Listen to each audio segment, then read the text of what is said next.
Hello and welcome to Transforming Tomorrow, the podcast from the Pentland Centre for Sustainability and Business here at Lancaster University Management School.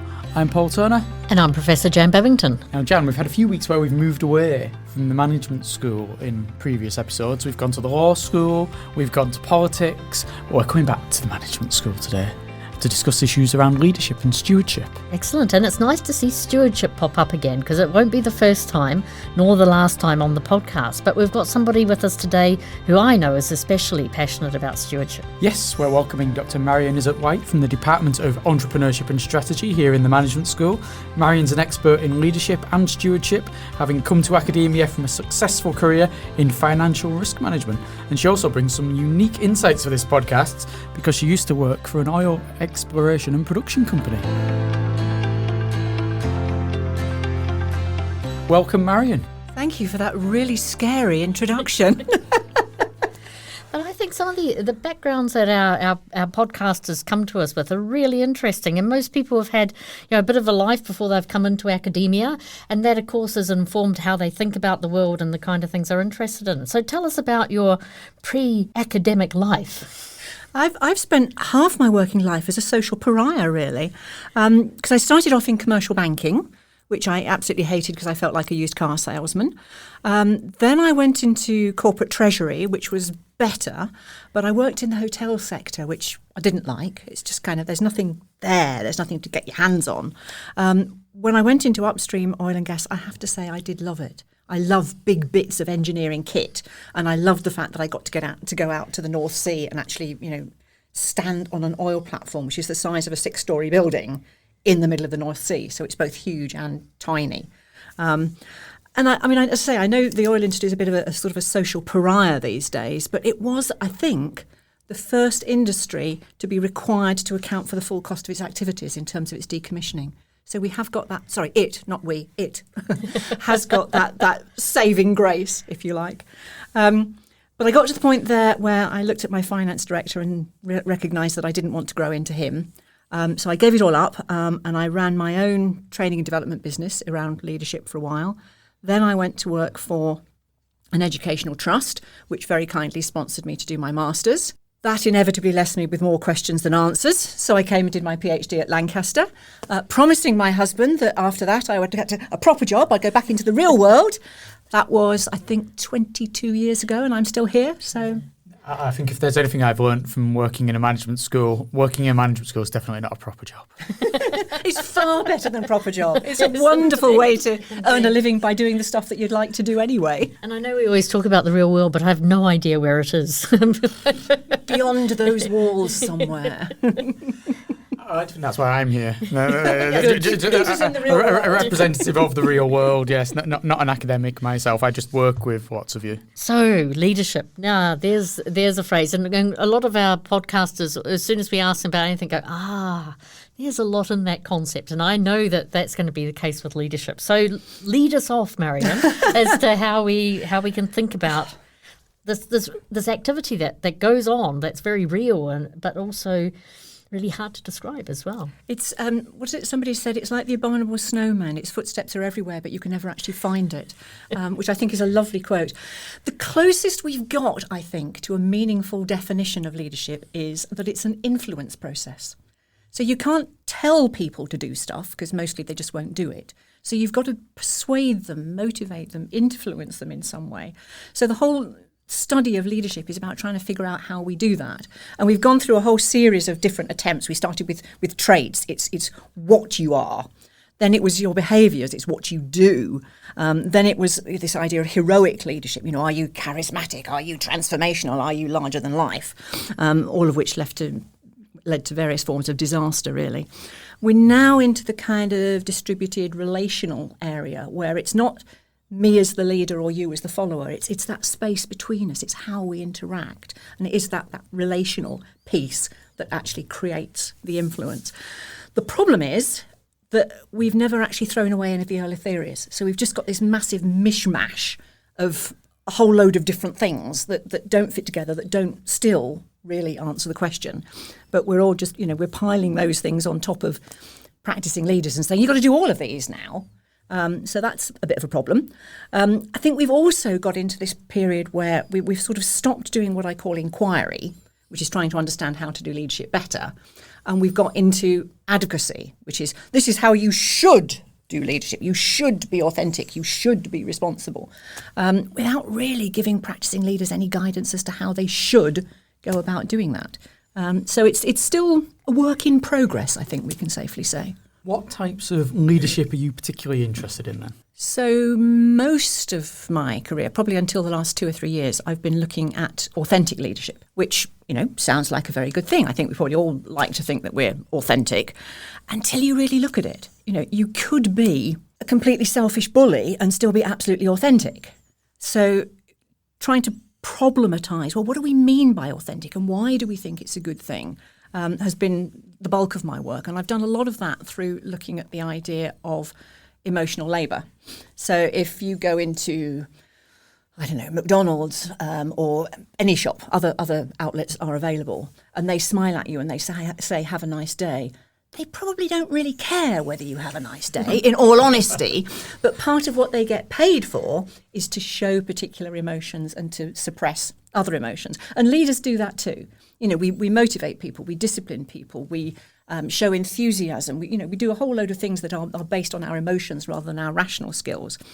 And part of that is also we manage our personal emotions. So if we've just had a row with our partner, we don't come in and hopefully take that out on our colleagues. And given that relational transparency is one of the core elements of what it means to be authentic, can we really be authentic if we are managing our emotions? Answer, no. So there's a real paradox in there that we all know that. So we all acknowledge that actually we are being inauthentic in order to be authentic. So I've spent about 15 years plus problematizing why we should or shouldn't be authentic and what that might actually mean. And I suppose in some ways, the best version of yourself is maybe what you hope for, because the authentic version might not always be. There's grumpy moments in it, whereas the best possible self. Yes, which definitely isn't the authentic me. No, but there's also the question of, well, which me? Yeah. I could be an academic, a wife, a daughter, a Christian, a African drum player. I'm only some of those things, by the way. I am the African drum player. But which of those me's am I being true to at any one time? And when they conflict, when you're supposed to be at a meeting but your child is ill, which you do you decide to be authentic to? So it's hugely problematic. So where does that take you when you're interested in sustainability and those kind of settings? So how does leadership and the debates around it then relate to that kind of activity that we're anticipating leaders will do in their organisations as they try to grip these problem spaces? Oh, well, that's where it's all your fault, Jan. It's never my fault. I always say this. Well, it's official now. So, no, at the point that I was really quite disillusioned with studying leadership and with where leadership as a discipline was taking us, you came into Lancaster and you did your inaugural address. You weren't specifically talking about stewardship, but you were talking about accountability as well as accounting. And you kind of touched on stewardship in that context. And something just kind of went, aha, for me. And it has literally changed the whole course of where my research is going. I have said, okay, let's try and get rid of leadership. Let's throw away this enlightenment-based idea of progress and profit, which is what it's become, and say, well, what is stewardship as leadership? What might we do that is actually broader than that is not just about progress and profit? It's a bit more, I was going to say sustainable or responsible, but then I'm getting back into those forms of leadership that I've just been critiquing, so I'll stop there. I suppose it's a lesson that you should, you never know what seeds you're planting when you're chattering about your own work. I think that's what I'd take from that. So given that stewardship is becoming part of your narrative and things that you're interested in, what is the setting within which you hope leaders might steward resources or settings or people? So what's the nature of this context? Oh, how long is that piece of string? I think it's actually, that's quite a complex question because, there's a lot of talk around sustainability at the moment, for example. But if you look literally at sustainability, then what happens to the social stuff rather than the environmental stuff? So yes, clearly that environmental picture, that the complexity of the ecosystems within which we work has to be the foundational context within which all leadership is happening. But I think that socio system is the layer on top of that. And one of the things that I'm working with at the moment is the ESG framework, the environmental social governance standards for business, which, some people will tell you is already outdated because it's become too politicised. But in a way, I don't care what you call it as long as you do it. But that has got this idea of, we're working within, or we're not, but we need to work within the planetary boundaries. We've got that ecosystem at the bottom of everything. Then we've got ourselves, we've got that socio-system. And then actually the economy is a little bit on the top. So it's kind of turning that pyramid upside down. And again, for me, that comes out of turning the Enlightenment on its head. The Enlightenment put us as human beings somehow above nature. We were exceptional, which we are in some ways, but not necessarily good ways. And this is putting us back into the mix and saying, we are part of nature. We are part of that ecosystem.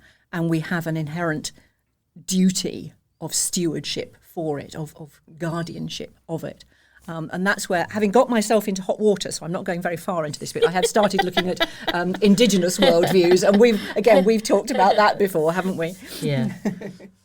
This goes back to something that we discussed ourselves last time, Jan, around wicked problems. Yes, indeed. Wicked problems, clumsy solutions, and post-normal science. Those words forever ingrained on my brain now.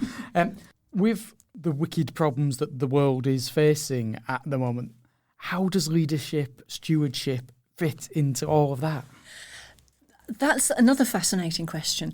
There's an old trope in leadership that says that management is about complexity and leadership is about change, which is complete nonsense. But the idea is that no matter how complex something is, if you know what it is, you can manage it. But if you don't know what it is, you've got to do leadership in order to find the best possible solution. And that leadership is about how can I pull in your skills and everybody else's skills to find the best solution. What I think we're finding with stewardship is, again, because of the complexity of the systems within which you're working, you've got to do change and complexity at the same time.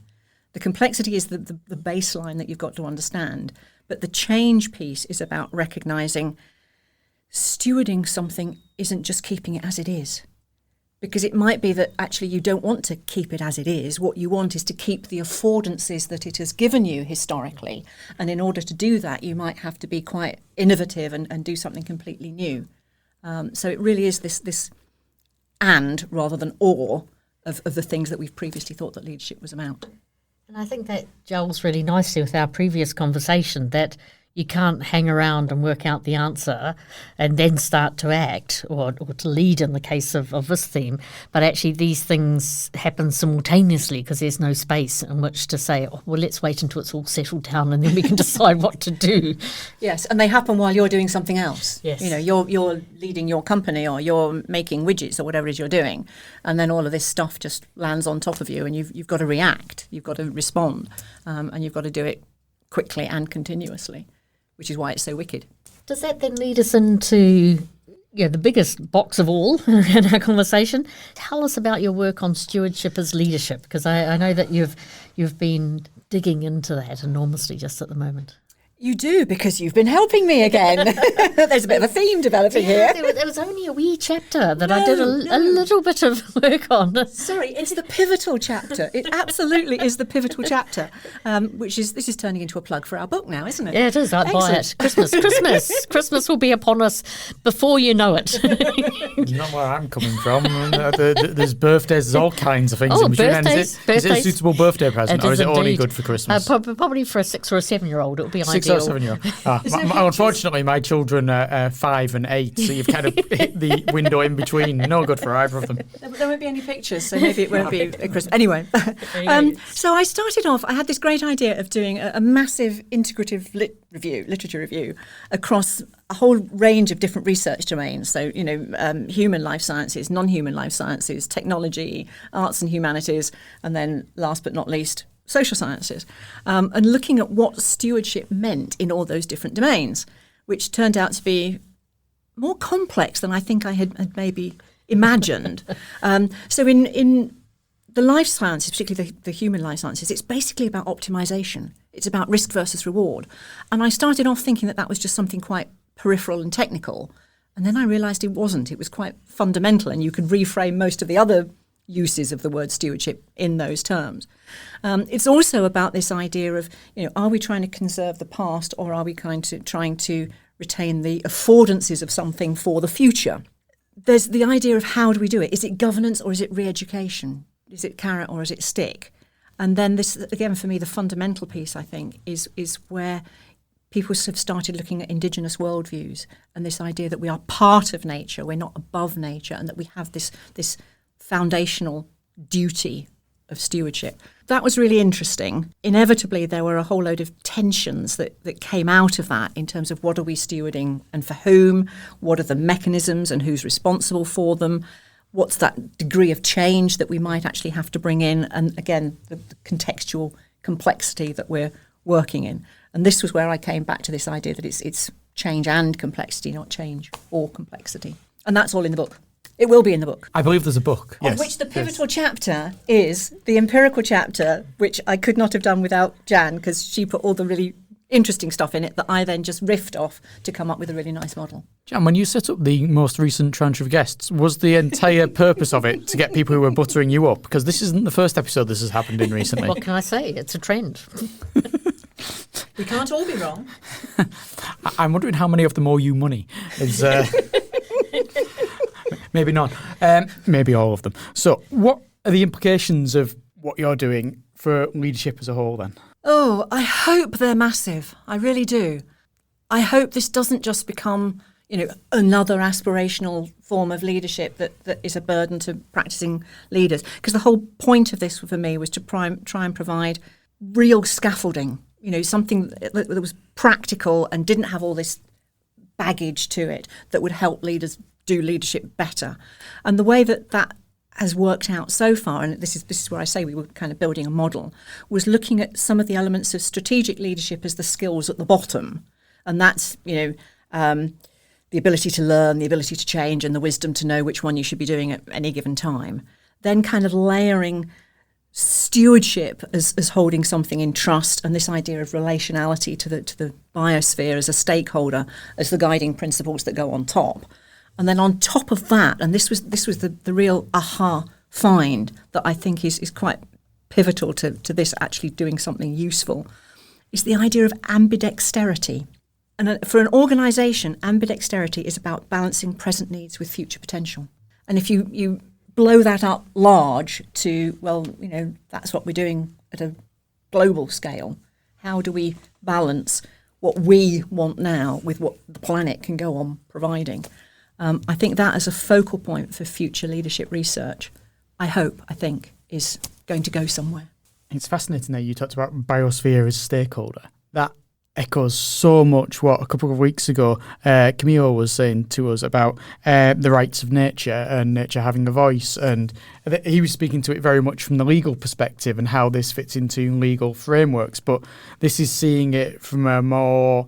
the different perspective of the individual, the leader's perspective, and how that all works in there. And it's fascinating how that all intermeshes. Yeah. Part of my frustrations with leadership that brought me into this was, if you look at all the research agendas that we've got at the moment, if you look at all the funding calls that come out, there's none of them that are about leadership. Leadership is everywhere and nowhere. So unless you get enlightened people, and sorry, this is going to be another plug for Jan, who say, we're doing X, but we can see there's a leadership strand in this, will you come on board? It's actually very hard for leadership to get a seat at the table of some of these big things. I'm really interested in the fact that you're interested in practitioners as well and what they do. So have you seen this characteristic in practitioners? And if not, how would you see it? What would you be looking for out there in the real world that we think is there that would tell you that they are ambidextrous? I think we are starting to see it. Oh, cool. I know this has got a fairly jaded track record, but corporate social responsibility is starting to say it's not just about the bottom line, it's not just about people, it's not just about now. There's this other stuff going on. We're starting to see B Corps. There are a number of different ways in which we are seeing this move from shareholders to stakeholders, from people's needs to everybody and everything's needs, and that whole broadening out. And tell us a bit more about that project, because that sounds pretty cool. So we've got our full-time MBA students. We're following them right the way through their journey. Yeah. We started off by saying, so what do you know about the SDGs? What do you know about the ESG standards? And most of them said not very much. And then we're talking to them pretty much after each module. And we're saying either, is this a module that relates to the ESG standards? And if so, how has it enhanced your understanding of that?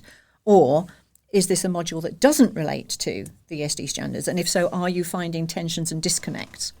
And then what we want to do once we've followed their entire journey is catch up with them 6 months or a year after they're back in work and saying, well, what does this look like in practice?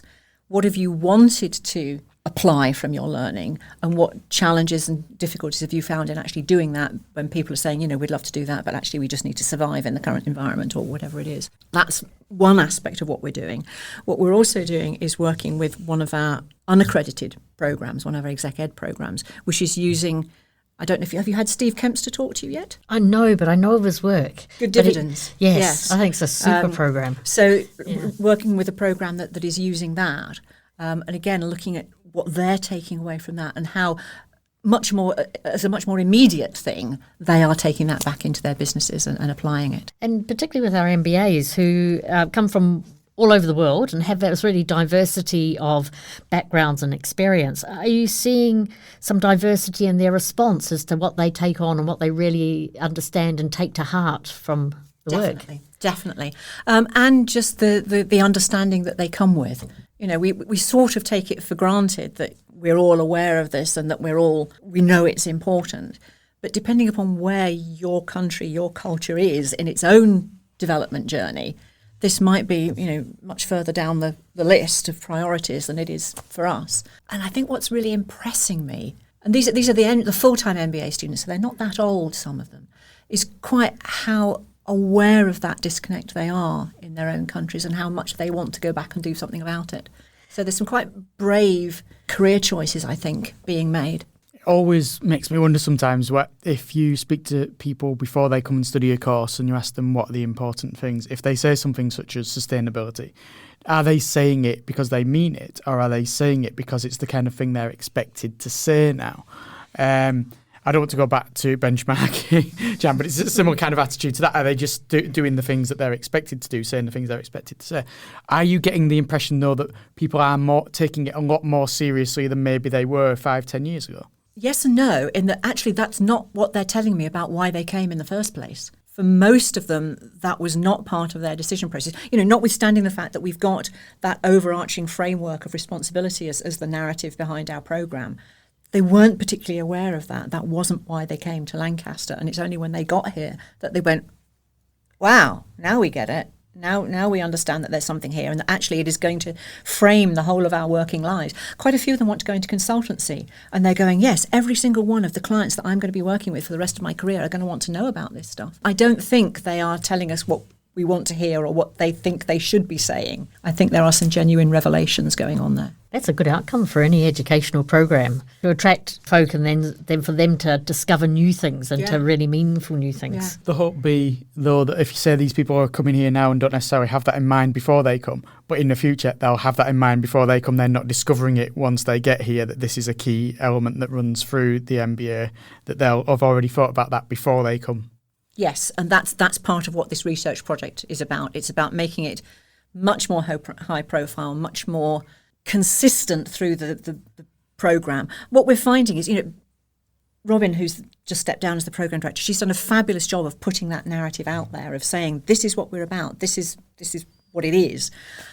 But unless you say it 100 times every day, and unless you say it in every single module, they still don't, you think you've done the job, but you haven't. So we've just got to do more, and we've got to do it everywhere, and we've got to do it louder and bigger and in brighter colours and keep doing it. That sort of comes almost full circle around to what we're talking about with leadership as well, is that it's the translation of these quite abstract ideas when it comes to the Sustainable Development Goals and elements of sustainable production and consumption. I mean, that is quite abstract, but if you boil it down, it has particular characteristics to it. So it's maybe also with leadership, making leadership less abstract and more boiling it down. Well, what does it mean in this context? Yes. Do not undermine the resources where you're operating. Do not mess around with your local communities. Yeah. So I think if we can boil it down, we might be on a better way forward. And again, I think that's where the kind of practical model comes in. It's about, well, how do I do this when I'm sitting there in my office and I've got these decisions to make and I haven't got all the information and there's trade-offs between this decision and that decision and I've got to decide because I'm the leader. And do it now. And do it now. Do it yesterday. Yeah. Thank you very much for joining us. Thank you for inviting me. So next time, Jan, we're going to be joined by another accountant. Hurrah. Indeed. Yes, we're going to have Dee Wang here, who's going to be talking to us about various issues around corporate reporting. And materiality. So tune in for that, because that's a really important concept. As much as anything, so I will learn what that word means. Until then, if you do have any questions, please email us, pentlandcentre@lancaster.ac.uk. But until next time, I'm Paul Turner. And I'm Professor Jan Bevington.